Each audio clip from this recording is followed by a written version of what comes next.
अस्सलाम वालेकुम। आयत नंबर 40 सूरत दुखान। औज़ु बिल्लाहि मिनश शैतानिर रजीम। बिस्मिल्लाहिर रहमानिर रहीम। कुछ शक नहीं कि फैसले का दिन इन सब के उठने का वक्त है।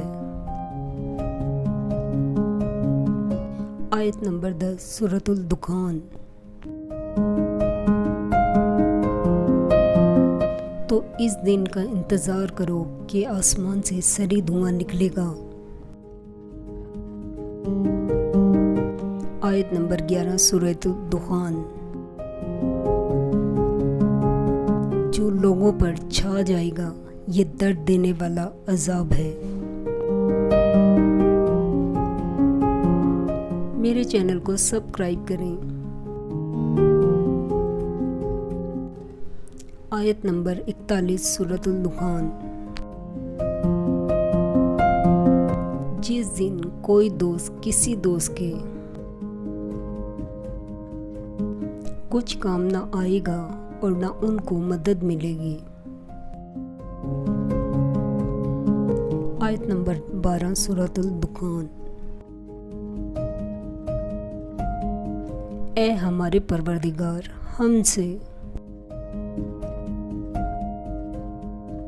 इस अजाब को दूर कर हम ईमान लाते हैं।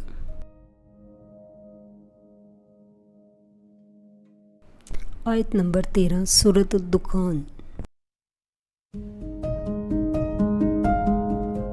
उस वक्त इनको नसीहत कहाँ मुफीद होगी जबकि इनके पास पैगंबर आ चुके जो खोल खोल कर बयान कर देते हैं। आयत नंबर 34 सूरतुल अकाफ। और जिस रोज़ इनकार करने वाले आग के सामने किए जाएंगे, क्या ये हक नहीं है? तो कहेंगे क्यों नहीं, हमारे परवरदिगार की कसम हक है। हुक्म होगा कि तुम जो दुनिया में इनकार किया करते थे अब अजाब के मज़े चखो। अल्लाह हाफिज़।